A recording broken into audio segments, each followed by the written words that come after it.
我考上北大，却被保姆女儿篡改成青鸟。她污蔑我是故意赌气改的志愿，爸妈气到跟我断绝关系。她造我黄谣，男朋友当着全校师生的面骂我恶心。她存心挑拨，朋友们一个个的都疏远我，我的人生彻底陷入绝望。她却用我爸资助的钱上了大学。于是，在我临死前，她笑着和我说：“芳芳，以后我会代替你成为你爸妈的好女儿，接受你男友和朋友对我的爱。”在睁眼，我回到了填志愿那天，保姆女儿柳如烟站在卧室门口，笑着问我：“芳芳，你的志愿填好了吗？”3年前，柳如烟跟着她母亲来我家工作，我跟我爸妈就把她当自己人看待，甚至只要我买了什么，就会给她买一份。可即便是这样，前世她还说受够了当我的陪衬。我冷笑了一声，既然白眼狼喂不熟，那就让她付出千百倍的代价好了。填好了，我考上北大了，你填了吗？柳如烟抿了抿唇没接话，因为她这辈子只考了300来分，连最普通的2本院校都报考艰难。那你别忙了，先下去吃饭吧，叔叔阿姨都等急了。知道了，你下去吧。听到我略带命令的口吻，她愣了一下，马上又笑道：“好，你快点哈，我去告诉叔叔阿姨一声。”不过就在柳如烟离开的时候，我突然叫住了她：“以后进我的房间先敲门吧，基本的礼貌还是得有的，你说呢？”从前我把她当亲姐妹，她到我房间也从来不需要敲门，现在我却要求她进门敲门。果然，柳如烟脸上的表情僵了僵。“对不起，芳芳，以后我会注意的。”她走了以后，我看向电脑屏幕，此时我已经报好了志愿。前世柳如烟应该就是在我填好之后，趁我不注意溜进我房间，偷偷改了志愿。其实我现在完全可以下楼赶走他们母女，让她没有这个机会。但柳如烟上一世把我害得那么惨，赶走她实在是太便宜她了。我在电脑上操作了一番，然后就下楼了。此时柳如烟在客厅里不知道跟我爸妈说什么，逗得我爸妈哈哈大笑。如烟，学校没那么好也没什么，不用怕，毕业后你就进叔叔的公司，给你月薪2万。柳如烟嘴很甜，比我这个亲女儿会讨爸妈欢心，所以前世她才能找到机会向我爸妈污蔑我。这一世我直接搂着我爸脖子，对着他脸亲了一口。爸，我呢？你女儿可是考上了北大，都给你长脸啊！你就说我优不优秀？爸爸先愣了一下，毕竟从我懂事起就没再跟他这么亲昵的撒过娇了。他反应过来后笑得特别开心。优秀，我女儿当然是最优秀的。你毕业还愁找工作呢，是怕爸爸叫你回来，你还不回来呢？想让我回来很简单啊，你把公司交给我管理就行了。爸妈都被我逗笑了。你愿意回来，我们求之不得呢。我瞟了眼柳如烟，她看着我们一家3口，明明恨得眼睛都要红了，却还装作跟我们一起开心的样子。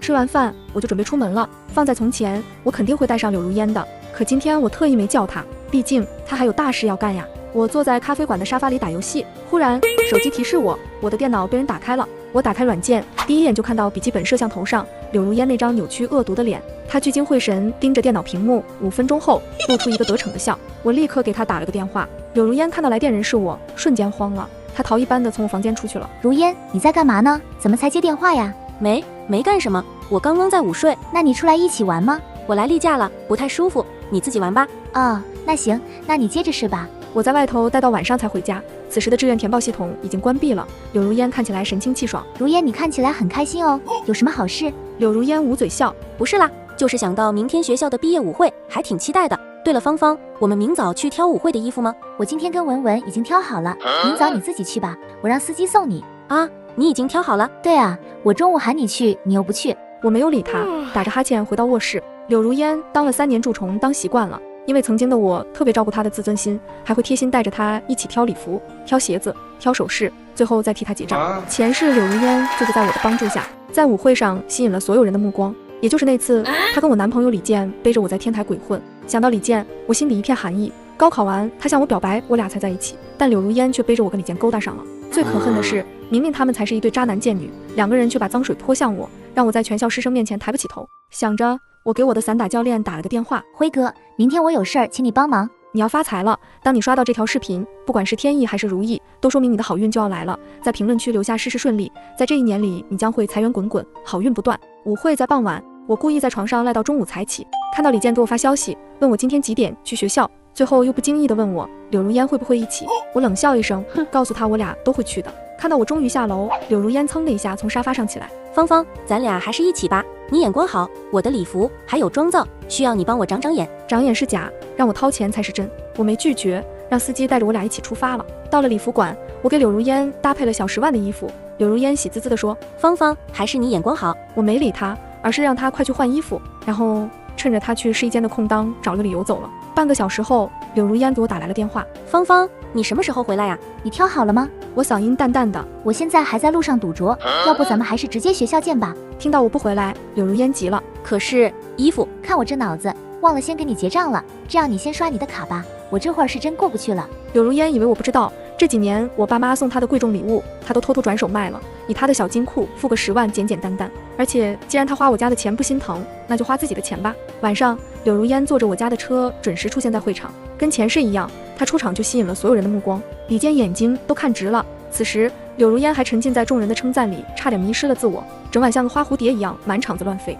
她每经过一处，跟别人嘀咕几句，就会有人用异样的眼光看着我，因为在外人看来，我和柳如烟是远房亲戚的关系，加上我脾气又暴躁，他们肯定会认为我欺负她。所以坚强的小白花遇见了我这个恶人，光是听着就让人心疼。我也不阻拦，静静看着她表演，反正飞得越高，摔得就越惨。不过在舞会快要结束时，一杯果汁却洒在了我的礼服上。我一个人提着裙摆走向更衣室，等没人看到我的时候，我掏出手机打了个电话。辉哥，你现在过来吧。更衣室其实是一个小会议室，长长的椭圆形会议桌被贴墙放着，空隙处足够容纳一个人藏起来。当辉哥把一个贼眉鼠眼的男人从会议桌底下拎出来后，这个男人吓得差点尿了裤子。他是柳如烟的表哥，特意藏在这里拍我裸照的。前世我毫无察觉，被他拍下了照片，柳如烟利用这些照片把我的名声毁了个彻底。现在柳如烟表哥哭着求我不要报警，我想了想，笑起来。不报警也可以啊，我可以给你一个机会。当然了，如果你不愿意，我可以立刻送你去警察那儿。20分钟后，我换了衣服回到会场，柳如烟和李健都不在。又过了几分钟，